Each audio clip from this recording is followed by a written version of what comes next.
السلام علیکم. آپ لوگوں نے سوشل میڈیا پر دو ناموں کا ذکر بہت زیادہ سنا ہوگا اور وہ ان میں سے ایک ہے ابن ہرمز اور دوسرا ہے باپ المندب.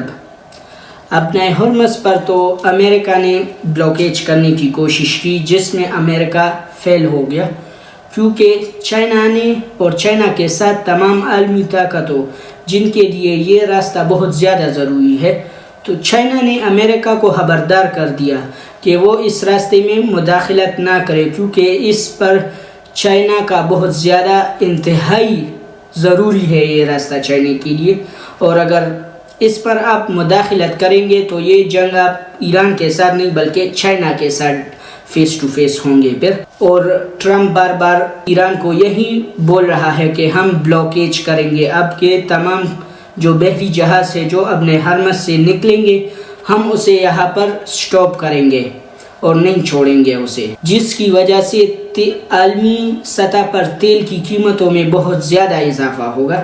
باپ المندب کا یہ نام اب سامنے آیا کیونکہ ٹرمپ نے جب بلاکیج کر دیا ابن ہرمز پر تو پھر ایران نے کہا کہ اگر تم ابن ہرمز پر بلاک کرو گے، اس جگہ کو بلاک کرو گے تو ہم پھر باپ المندب پر قبضہ کریں گے اور اسے بلاک کریں گے. باپ المندب یہ بھی عالمی سمندری تجارت کے لیے ایک اہم چیک پوائنٹ کی حیثیت رکھتا ہے. ایران یہاں پر اپنا اثر و رسوخ استعمال کر کے عالمی سپلائی چین اور سمندری راستوں پر دباؤ ڈالے گا جو کہ انٹرنیشنل مارکیٹ میں پھر ایک بار تیل بہت زیادہ مہنگا ہوگا. جو دونوں راستے ہیں ابن ہرمز اور باپ المندب، ان دونوں پر ایک جنگ کی کشیدگی ہے تو اس وجہ سے تیل بہت مہنگا ہوگا. پھر فالو فار مور اپڈیٹس.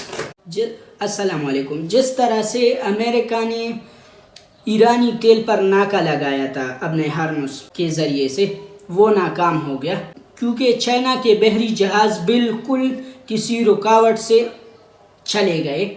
تو اب یہ سوال ہے یہاں پر امریکہ کے ٹرمپ سے کہ کس طرح بلاکیج تھا یہ کہ چائنا نکل گیا، ایران نے آپ کے بحری نیوی کو پیچھے دھکیل دیا. تو اس وقت ٹرمپ صرف اور صرف سمجھ نہیں رہا، اسے سمجھ نہیں آ رہا کہ میں کیا کر رہا ہوں، بس کچھ کر رہا ہے اور اس میں خوب ذلت کھا رہا ہے. اور یہاں پر سعودی عربیہ اور UAE اور بھی گلف کنٹریز جو اس حمایت میں تھے اس جنگ کے، ایران اور امریکہ کے، لیکن اب وہ اس ٹرمپ کو کہہ رہے کہ تم اس کشیدگی کو اور مت بڑھاؤ. ٹرمپ کو کہہ رہے کہ اسے اور مت بڑھاؤ. پہلے تو ابن ہرمز صرف بند تھا، اب تو یہ باپ المندب بھی ایران اگر یمنی فورسز کو کہہ دے اور وہ اسے بند کر دے تو پھر ہمارا کیا ہوگا؟ ہماری تو ساری چیزیں یہاں سے امپورٹ ہوتی کیونکہ یمنی فورسز ایران کے اتحادی ہے. اگر ایران انہیں کہے کہ باپ المندب پر کنٹرول پالو تو وہ بنا کچھ دیری وہاں پر اپنا کنٹرول لے لیں گے اور پھر کوئی بھی بحری جہاز وہاں سے بھی نہیں گزرے گا. وہاں پر بھی پھر ایران پانی میں بوم رکھ دے گا، پھر کوئی بھی جہاز نہیں جا سکتا.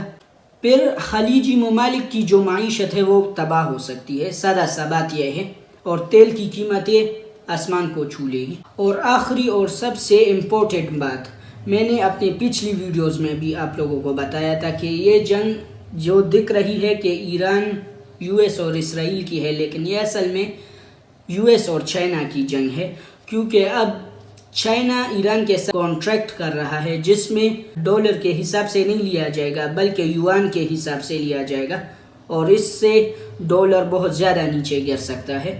یہ اصل میں جنگ چائنا اور امریکہ کا ہے، اس میں فائدہ چائنا کو بھی بہت زیادہ ہو رہا ہے کیونکہ ایران اور چائنا کا پھر جو تجارت ہوگا وہ ڈالرز میں نہیں بلکہ یوان میں ہوگا اور اس سے ڈالرز نیچے جائے گا. Follow for more updates. السلام علیکم. گلف کنٹریز کو اب اپنی سیکیورٹی کے خطرات اور خوراک کی شدید قلت کا سامنا کرنا ہوگا کیونکہ جہاں سے یہ لوگ یہ سب کچھ سپلائی کرتے ہیں وہ ہے باپ المندب اور وہاں پر اب یمنی فورسز کا کنٹرول لینے کا بہت بڑا خطرہ ہے. تو جب ان گلف کنٹریز کو یہ پتہ چلا تو اب یہ تم ہمارے اس ایریا کو اور بھی کشیدگی میں ڈال رہے ہو اور بھی جنگ کی طرف دھکیل رہے ہو۔ گلف کنٹریز میں جو کچھ بھی آتا ہے وہ باب المندب کے راستے سے آتا ہے، اور اگر یہاں پر یمنی فورسز نے اپنا کنٹرول لے لیا تو سب کچھ بند، پھر کچھ بھی نہیں ہو سکتا، یہاں پر کوئی چیز بھی نہیں آ سکتی، امپورٹ نہیں ہو سکتی۔